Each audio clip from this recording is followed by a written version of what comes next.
अब रुख करते हैं सियासत की खबरों का। राजस्थान में विधानसभा चुनाव के लिए कैंपेन आखिरी दौर में है। अब सिर्फ 3 दिन बचे हैं, इसलिए बीजेपी और कांग्रेस पूरी ताकत लगा रही है।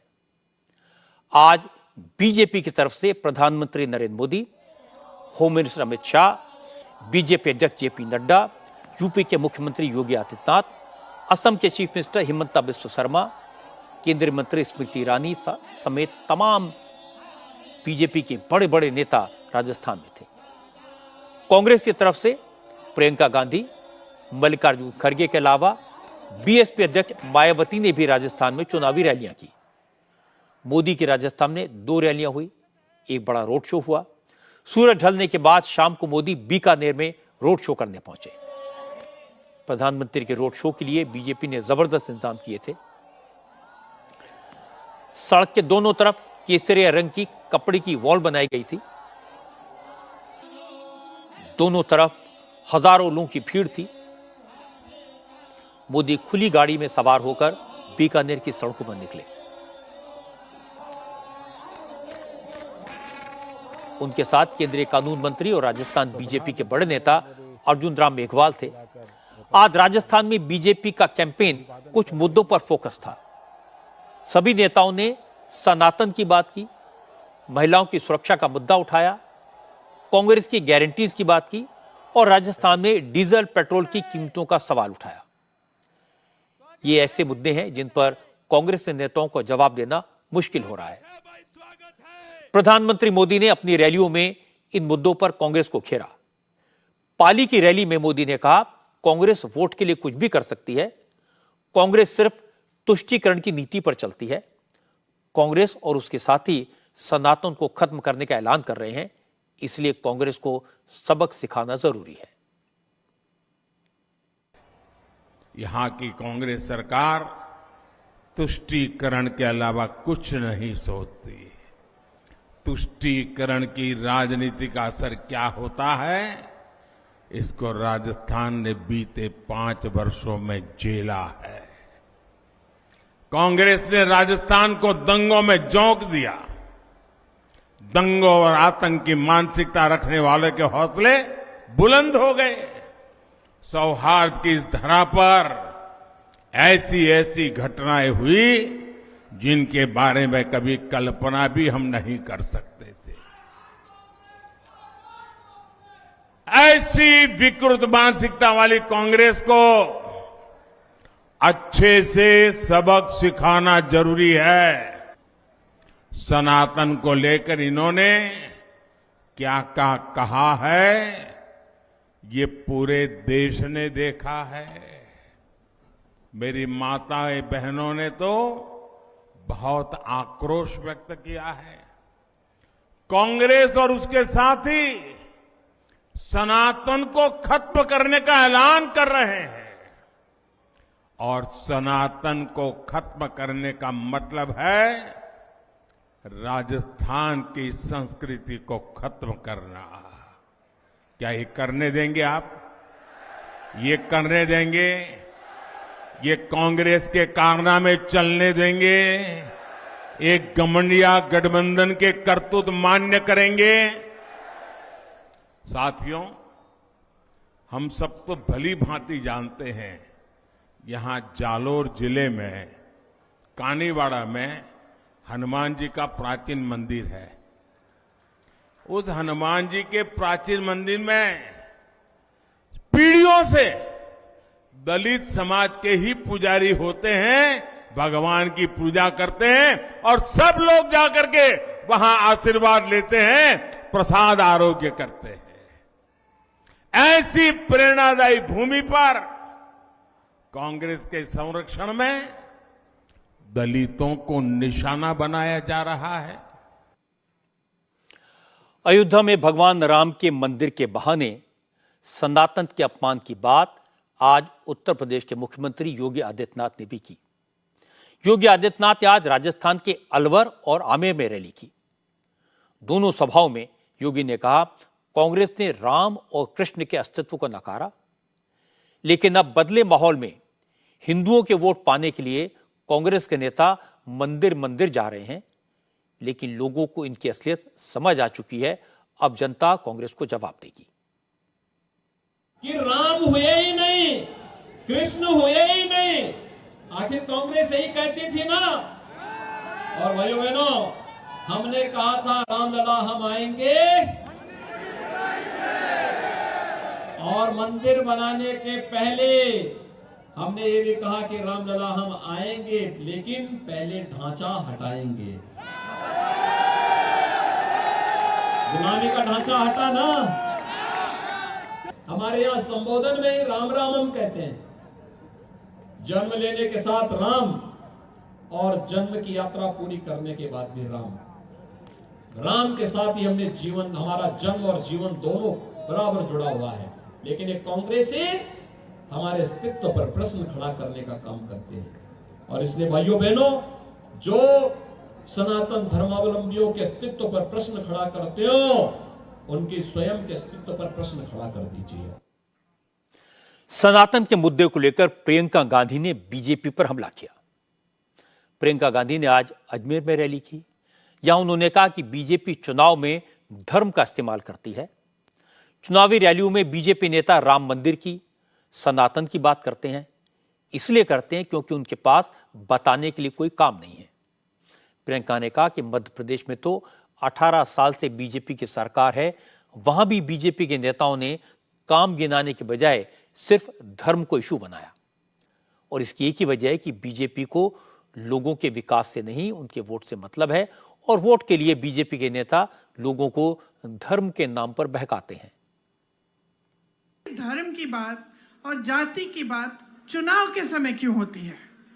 जो नेता ये बात चुनाव के समय कर रहा है, इसका मतलब है कि उसके आधार पर आपसे वोट मांग रहा है। तो कह रहा है कि भाई धर्म के आधार पर वोट दो या अपनी जाति के आधार पर वोट दो। तो इसका मतलब है कि काम के आधार पर मांग नहीं सकता। अब एक तरफ भाजपा के नेता जो ऐसी अजीब सी बातें करते हैं जब चुनाव के लिए आते हैं। मैं मध्य प्रदेश में थी। मध्य प्रदेश में 18 सालों से इनकी सरकार है, और 18 सालों से इनकी सरकार है, लेकिन एक काम का नाम नहीं लेते। जब मंच पे खड़े होते हैं वहां पे भी धर्म और जाति की बातें और उसी के आधार पर वोट। तो 18 साल से आपकी सरकार रही, आप काम पर वोट क्यों नहीं मांग रहे? यहाँ के मुख्यमंत्री कह रहे हैं कि कांग्रेस के शासनकाल में आपको 2 लाख रोजगार दिलवाए हैं। 18 सालों से बहनों और भाइयों, मध्य प्रदेश में भाजपा की सरकार चल रही है। 18 सालों से 3.5 सालों में उन्होंने 21 रोजगार दिलवाए हैं।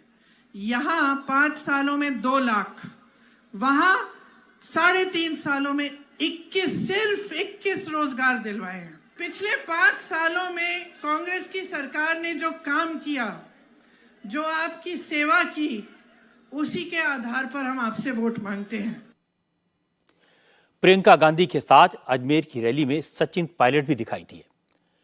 पायलट ने प्रियंका गांधी की बात को आगे बढ़ाया। उन्होंने कहा कि 10 साल से केंद्र में बीजेपी की सरकार है, लेकिन जैसे ही जनता बीजेपी के नेताओं को उनके वादे याद दिलाती है, तो जवाब में वो मंदिर, मस्जिद, हिंदू मुसलमान की बात करने लगते हैं। ये असली मुद्दे से जनता का ध्यान भटकाने का तरीका है। इसके चक्कर में नहीं पड़ना चाहिए। हमने 10 साल में केंद्र की भाजपा की सरकार को देख लिया, और आप लोग भी कोई कसर नहीं छोड़ते। जब देते हो छप्पर फाड़ के देते हो। 2 बार आपने भाजपा की पूर्ण बहुमत की सरकार दिल्ली में बना दी। अब 10 साल से वो सरकार दिल्ली में है। इन्होंने कोई कसर नहीं छोड़ी। किसान, नौजवान, महिला, ऐसा नीति निर्माण इन्होंने किया है। हर व्यक्ति, मध्यम वर्ग का व्यक्ति, किसान वर्ग आज परेशान है, दुखी है, पीड़ित है, चिंतित है। इनकी रिपोर्ट कार्ड हमारे सामने है। जब चुनाव का समय आता है तो यहाँ पे बड़े बड़े नेता आते हैं, और लगातार राजस्थान के बाहर के आके यहाँ पे, अभी योगी जी आए थे, उनसे पूछो गैस का सिलेंडर 1100 रुपए का क्यों बिक रहा है? सब्जी, फल, फूल, टमाटर, चाय पत्ती, तेल सब महंगा क्यों है? तो बोलते हैं हिंदुस्तान पाकिस्तान। हम बोलते हैं फौज में भर्ती खत्म कर दी।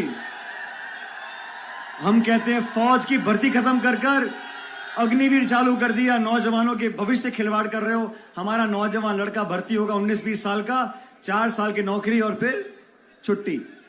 हम पूछते हैं किसानों के खिलाफ आपने 3 काले कानून क्यों बनाए? तो जवाब आता है मंदिर और मस्जिद। इन सब लोगों को मजहब, धर्म, मंदिर, मस्जिद, हिंदू, मुसलमान, इसके अलावा चौथी बात कोई आती नहीं। असम के मुख्यमंत्री हिमंता बिस्वा शर्मा भी आज राजस्थान में थे। उदयपुर में उन्होंने कन्हैया लाल की हत्या का जिक्र किया।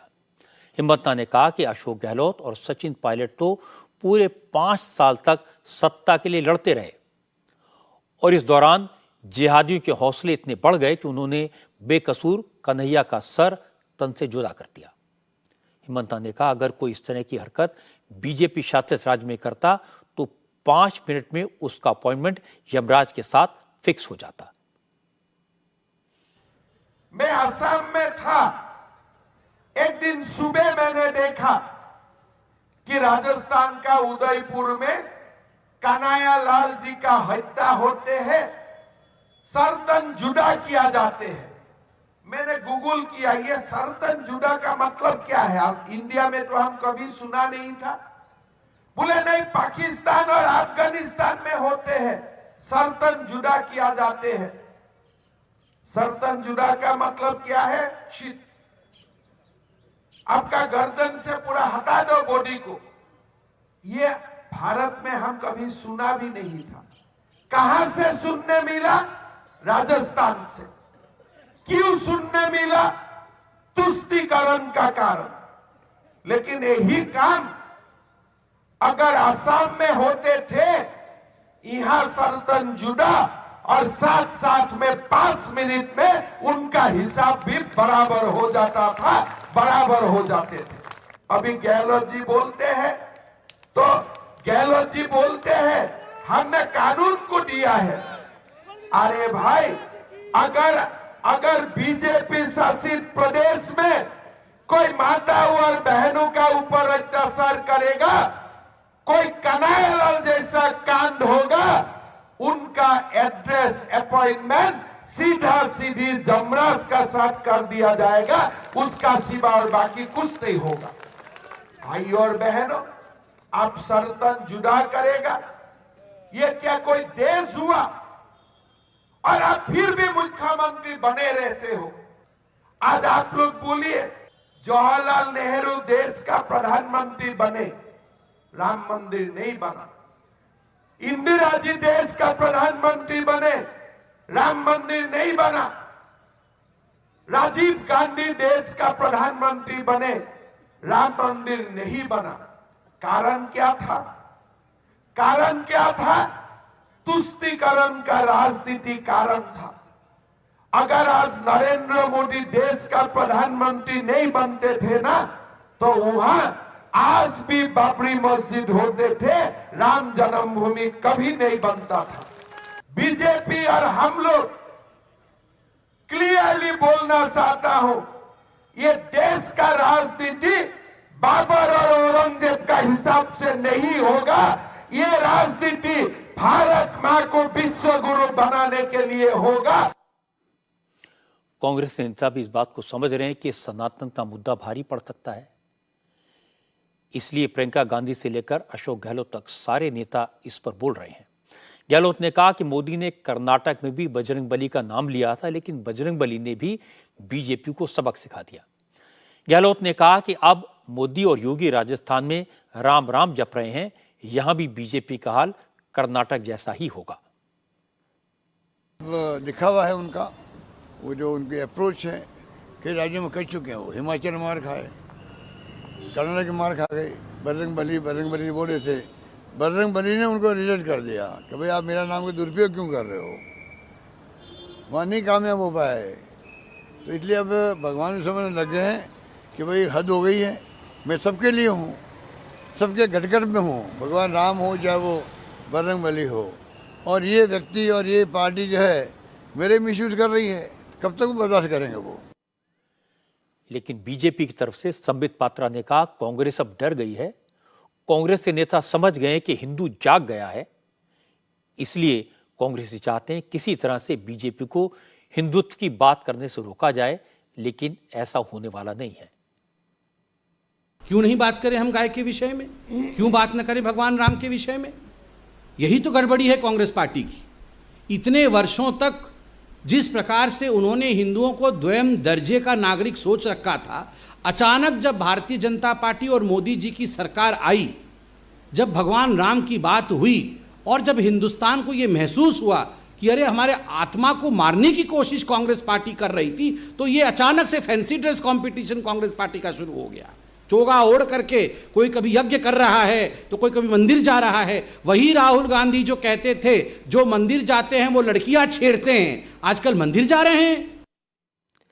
एक बात तो पक्की है कि हिंदुत्व के मुद्दे पर, सनातन के इशू पर कांग्रेस बीजेपी को मुकाबला नहीं कर सकती, क्योंकि कांग्रेस न तो बीजेपी की तरह खुलकर हिंदुत्व की वकालत कर सकती है और ना ही कट्टरपंथियों के खिलाफ खुलकर बोल सकती है। राजस्थान में यह मुसीबत ज्यादा है क्योंकि उदयपुर में कन्हैया लाल की गला काटकर हत्या हुई। त्योहारों के मौकों पर कई जगह शोभा यात्राओं पर पथराव हुए, दंगे के हालात बने। बीजेपी के नेता चुनाव के वक्त ये सारी बातें याद दिला रहे हैं और अब कांग्रेस के नेताओं को जवाब देना मुश्किल हो रहा है। कांग्रेस केंद्र सरकार को महंगाई के मुद्दे पर घेरना चाहती है। आज पाली की रैली में प्रधानमंत्री मोदी ने इस इशू पर पलटवार किया। मोदी ने राजस्थान में महंगे पेट्रोल डीजल का मुद्दा उठा दिया। मोदी ने कहा कि राजस्थान में पड़ोसी राज्यों की तुलना में तेल के दाम बहुत ज्यादा हैं। केंद्र सरकार ने पेट्रोल डीजल की कीमत कम की, लेकिन गहलोत ने दाम नहीं घटाए। मोदी ने कहा कि पेट्रोल डीजल महंगा होने से दूसरी चीजों की कीमतों पर भी असर पड़ता है, लेकिन गहलोत को तो जनता की चिंता नहीं है, सिर्फ अपनी जेब भरने की चिंता है।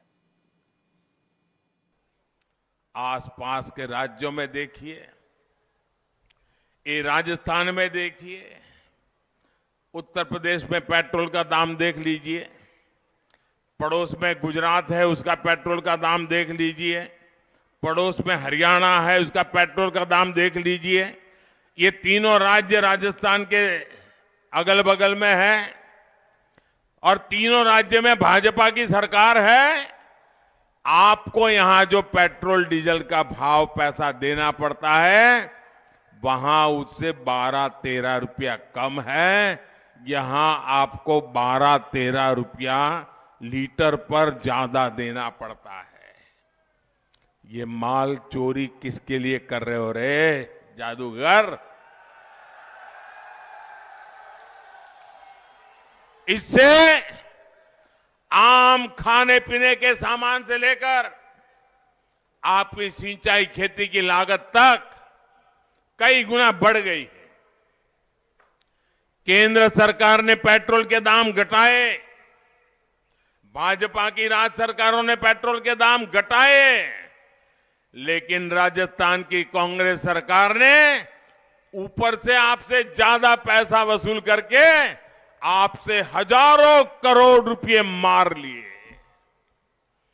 जब भी आप अपनी गाड़ी में पेट्रोल भराएं तो ये जरूर याद रखें कि जो पैसा आप दे रहे हैं उसका हिस्सा कांग्रेस की लूट का हिस्सा है। और मैं आपको विश्वास दिलाता हूं कि 3 दिसंबर के बाद यहां जब भाजपा की सरकार बनेगी, ये पेट्रोल के दामों की कीमतों की समीक्षा होगी। क्योंकि मोदी ने सीधे सीधे पेट्रोल डीजल की कीमतों की बात की, इसका महंगाई पर क्या असर पड़ता है ये बता। वो भी समझाया कि राजस्थान में पेट्रोल डीजल की कीमतें पड़ोस के राज्यों से ज्यादा क्यों हैं। इसलिए आज अशोक गहलोत ने अपनी रैलियों में, सभाओं में और उसके बाद रिपोर्टर से बातचीत में हर जगह पेट्रोल डीजल की कीमतों का गणित समझाया। गहलोत ने कहा, मोदी ये क्यों नहीं बताते कि मध्य प्रदेश में पेट्रोल डीजल राजस्थान से ज्यादा महंगा है। गहलोत ने कहा, यह सही है कि राजस्थान में पेट्रोल डीजल की कीमत ज्यादा है, लेकिन सरकार चाहे बीजेपी की हो या कांग्रेस की, कोई इसे कम नहीं कर सकता, क्योंकि राज्य सरकार के पास इसके अलावा रेवेन्यू जनरेशन का कोई और तरीका नहीं है। भारत सरकार इतना बड़ा खेल खेल रही है, समझने की बात है। इन्होंने क्या चालाकी करी है जो बेसिक एक्साइज ड्यूटी थी, जो बंटवारा होता था राज्यों में, उसको तो कर दिया लगभग ख़त्म, बहुत कम कर दिया। और नई excise duty, additional excise duty number 1, special excise duty number 2 और सेस नंबर 3, इसको बढ़ा दिया। उसमें राज्यों का बंटवारा नहीं होता है, पूरा वो खजाना भर रहे हैं, उससे अपना केंद्र का भर रहे हैं। तो धोखा तो वो दे रहे हैं जनता को। राज्यों की अपनी मजबूरी होती है। कौन राज्य नहीं चाहेगा मेरे यहाँ कम से कम एक्साइज ड्यूटी लगे? कौन पब्लिक को राहत नहीं देना चाहेगा? मध्य प्रदेश में हमसे ज़्यादा एक्साइज ड्यूटी है। मध्य प्रदेश में हमसे ज़्यादा पेट्रोल डीजल महंगा है मध्य प्रदेश से। उससे कंपेयर नहीं करेंगे वो पंजाब से करेंगे, हरियाणा से करेंगे। वहाँ की स्थिति अलग है, हमने स्टडी करवा दी उसकी। उसके बाद में चाहे बीजेपी गवर्नमेंट थी यहाँ पर, चाहे वो कांग्रेस गवर्नमेंट थी, कोई कम नहीं कर पाए, क्योंकि हमारी मजबूरियाँ हैं, वरना रेवेन्यू होगी नहीं हमारे पास में। तो ये जो जुमला बोल रहे हैं ये बहुत गलत है। यूपीए गवर्नमेंट जब था तब अंतर्राष्ट्रीय कीमतें बढ़ गई थी, तब तो महंगा हुआ था, 60-70 रुपये 80 रुपये हो गया था। पर इनकी गवर्नमेंट आने के बाद तो इतना डाउन हो गया अंतर्राष्ट्रीय मार्केट तेल के अंदर, ये चाहते तो 40-50 रुपये ला सकते थे, आज तक क्यों नहीं लाए? पूरा खजाना ही भर रहे हैं। अब अशोक गहलोत कुछ भी कहें, कोई भी कारण बताएं, लेकिन ये सच तो है कि राजस्थान में पड़ोसी राज्यों के मुकाबले पेट्रोल डीजल 10 से 15 रुपए तक महंगा है। बॉर्डर वाले इलाकों में तो लोग पेट्रोल डीजल लेने के लिए हरियाणा और पंजाब जाते हैं। इसलिए अशोक गहलोत जनता को कैसे समझाएंगे? जहां तक केंद्र सरकार पर इल्जाम लगाने की बात है तो बीजेपी के लोग यूपी, हरियाणा, उत्तराखंड, महाराष्ट्र का एग्जाम्पल देंगे, क्योंकि केंद्र सरकार के टैक्सेस तो इन राज्यों में भी उतने ही हैं जितने राजस्थान के लिए हैं। जब योगी आदित्यनाथ की सरकार वैट कम कर सकती है, हरियाणा की सरकार वैट कम कर सकती है, तो फिर राजस्थान की सरकार ने ऐसा क्यों नहीं किया? ये सवाल तो पूछा जाएगा। अब गहलोत इसका क्या जवाब देंगे? वैसे भी जनता को इस बात से मतलब नहीं होता कि पेट्रोल और डीजल की कीमतें क्यों बढ़ रही हैं, कौन बढ़ा रहा है। पब्लिक सिर्फ इतना चाहती है जिस सरकार को उन्होंने चुना वो उन्हें राहत दे, कीमतें कम करे। गहलोत ये नहीं कर पाए, इसीलिए बीजेपी चुनाव में पेट्रोल डीजल की कीमतों को इतना बड़ा इशू बना रही है। राजस्थान में तीसरा बड़ा मुद्दा है महिलाओं की सुरक्षा और कानून व्यवस्था। आज बीजेपी के नेताओं ने अपनी रैलियों में महिलाओं के सम्मान की बात की, महिलाओं पर हो रहे अत्याचार का मुद्दा उठाया। प्रधानमंत्री नरेंद्र मोदी ने कहा, कांग्रेस की सरकार के दौरान राजस्थान में महिलाओं के खिलाफ अपराध बढ़े हैं, अपराध के मामले में राजस्थान नंबर 1 हो गया है। लेकिन जब महिलाएं एफआईआर कराती हैं तो मुख्यमंत्री कह देते हैं कि महिलाएं झूठी एफआईआर कराती हैं। मोदी ने कहा कि राजस्थान के एक मंत्री ने तो यहां तक कह दिया कि राजस्थान मर्दों का राज्य है, छोटी मोटी घटनाएं हो जाती हैं। महिला विरोधी कांग्रेस कभी महिलाओं का कल्याण नहीं कर सकती, कभी महिलाओं की सुरक्षा नहीं कर सकती। कांग्रेस ने राजस्थान को महिलाओं के खिलाफ अपराध में नंबर 1 बना दिया है। यहां मुख्यमंत्री कहते हैं कि राजस्थान की बहनों बेटियों ने पुलिस थाने में जाकर के उन पर जो अत्याचार हुए, जुल्म हुए, उसकी जो शिकायतें, फरियाद दर्ज की हैं, यहां के मुख्यमंत्री कहते हैं कि ये सारी शिकायतें फर्जी है। क्या कोई मां बहन ऐसी फर्जी शिकायत करे? ऐसा हमारे देश में कभी हो सकता है क्या? ये मुख्यमंत्री का सबसे करीबी मंत्री विधानसभा में इस अत्याचार को ये कहकर के उचित ठहराता है कि राजस्थान तो मर्दों का प्रदेश है। क्या मर्द इसलिए मर्द कहलाते हैं कि इस प्रकार से पाप करते हैं? ये मर्दों का अपमान है कि नहीं है? ये मर्दों का अपमान है कि नहीं है?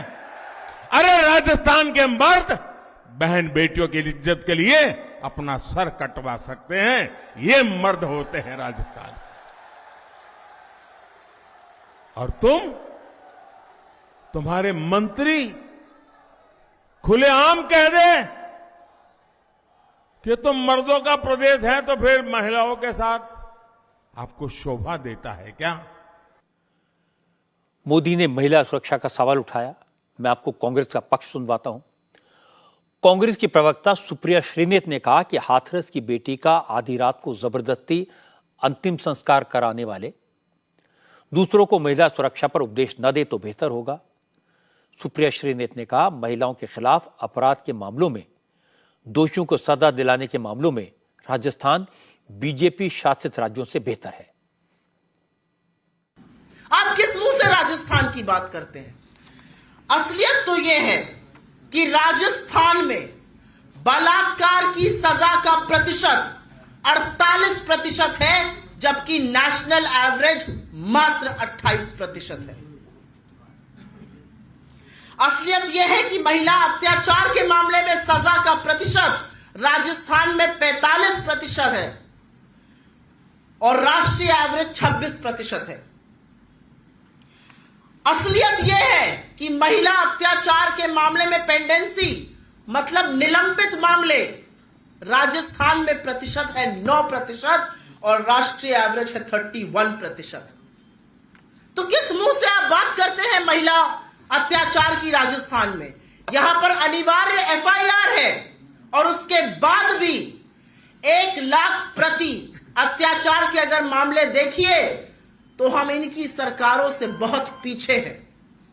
अगर भाजपा के अंदर हिम्मत है तो आए किसी भी मैदान में, किसी भी जगह, किसी भी वक्त, किसी भी दिन एक डिबेट कर ले। महिला सम्मान में एक शब्द बोलने लायक रह नहीं पाएंगे।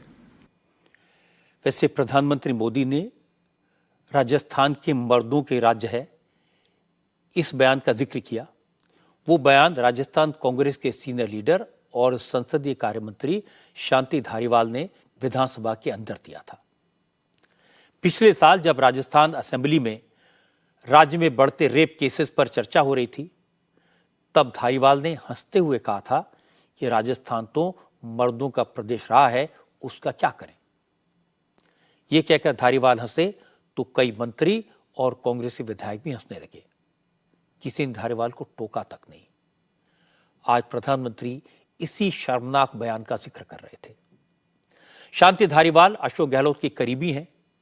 उनके खिलाफ करप्शन के कई इल्जाम हैं। राहुल गांधी ने उन्हें टिकट देने का विरोध किया था, लेकिन आखिरकार अशोक गहलोत उन्हें टिकट दिलवाने में कामयाब रहे। अब शांति धारीवाल कोटा नॉर्थ की सीट से उम्मीदवार हैं। आज भी शांति धारीवाल का एक वीडियो आया जिसमें लेकर विवाद हुआ। इस वीडियो में कैंपेन के दौरान शांति धारीवाल एक महिला को 25,000 रुपए देते दिखाई दे रहे हैं, लेकिन महिला इन रुपयों को लेने से इनकार कर रही है। अब बीजेपी के नेता आरोप लगा रहे हैं कि शांति धारीवाल ने एक गरीब महिला को पैसे देकर वोट खरीदने की कोशिश की, लेकिन महिला ने पैसे लौटा दिए। शांति धारीवाल एक और कंट्रोवर्सी में फंस गए हैं। कोटा में चंबल रिवर फ्रंट पर 79,000 किलो वजन का एक घंटा लगाया गया है। दावा किया गया कि यह दुनिया का सबसे बड़ा घंटा है। चंबल रिवर फ्रंट का उद्घाटन सितंबर में हो चुका है, लेकिन यह घंटा बनकर पूरी तरह तैयार नहीं हुआ था। राजस्थान सरकार चाहती है कि चुनाव से पहले यह घंटा रिवर फ्रंट पर लग जाए। इसी चक्कर में कोटा नगर विकास न्यास के इंजीनियर देवेंद्र आर्य कल अपनी टीम के साथ रिवर फ्रंट पर पहुंचे थे, लेकिन जल्दबाजी की वजह से वहां बड़ा हादसा हो गया। इंजीनियर देवेंद्र आर्य और एक मजदूर मोल्ड खोलते वक्त 35 फीट नीचे गिर गए। इस हादसे में दोनों की मौत हो गई। इस घटना के बाद इंजीनियर के बेटे धनंजय आर्य ने आरोप लगाया कि शांति धारीवाल ने उनके पिता पर प्रेशर डाला, दबाव बनाया, जिससे चक्कर में हादसा हुआ। उनके पिता की मौत के लिए शांति धारीवाल ही जिम्मेदार है। मेरे पिताजी एक वर्ल्ड का सबसे बड़ा घंटा बना रहे थे। उनका ड्रीम प्रोजेक्ट था जिसमें उनको कई वर्ल्ड के रिकॉर्ड भी मिले, जिससे कई लोगों को जलन भी हुई। यहाँ हमारे कोटा के एक सो कॉल नेता हैं शांति धारीवाल, उन लोगों ने इतना प्रेशराइज किया मेरे पिताजी को। मेरे पिताजी शुगर के पेशेंट, बीपी के पेशेंट, हार्ट की सर्जरी हो रखी। सीधी बात है, उन्होंने घंटा बनाया, पर हर काम एक प्रोसेस से होता है। उन्होंने बोला था कि ये बहुत धीरे धीरे खुलेगा। पहले इन्होंने खोलने की जल्दबाजी की, बनाते ही 3 दिन बाद बोल रहे हैं कि मेरे को खोलना है। इस चक्कर में घंटा टूट जाएगा। घंटा 27 बॉक्स के अंदर बंद है, तो 2 बॉक्स खोल के चले गए। अब उन्होंने बोला ये चुनाव के बाद आराम से खुलेगा, पर धारीवाल जी, यहाँ के कलेक्टर साहब और पता नहीं कौन सा उनसे बड़े अधिकारी, मेरे पिताजी इतनी चीज़ें नहीं शेयर करते थे। उन्होंने एक ही चीज़ बोली, अब मेरे ऊपर बहुत ज़्यादा प्रेशर आ रहा है। उनका कहना है वोटिंग से पहले इसको खोलो, वरना बस वरना ही बोल के रह जाते थे वो। क्या किसको उनको कौन धमका रहा मेरे को कुछ नहीं पता। आज उनको आते ही कि आप 7 बॉक्स तो खोल दोगे, 6 बॉक्स तो खोल दोगे। इस जल्दबाजी में मेरे पिताजी ऊपर से नीचे गिर के उनकी डेथ हो गई। अब इस चीज़ का कौन जिम्मेदार है? मतलब इनके घंटे की जल्दी धारीवाल जी मेरे पिताजी को खा गए। क्या पैसे का हिसाब है, क्या है, मेरे को कुछ नहीं पता। बस इतना कहूँगा, ये धारीवाल जी मेरे पिताजी को खा गए। वो बड़े नेता हैं, पर मेरे घर का तो चिराग, जो मेरे घर की रोटी पानी सब थे, उन सब वो खा गए उनको। चुनाव तारीख का ऐलान होने से पहले रिवर फ्रंट का लोकार्पण मुख्यमंत्री अशोक गहलोत ने किया था। उस कार्यक्रम में गहलोत ने चंबल रिवर फ्रंट बनाने का पूरा क्रेडिट शांति धारीवाल को दिया था, लेकिन ऐन चुनाव के मौके पर यही रिवर फ्रंट धारीवाल के गले की हड्डी बन गया है।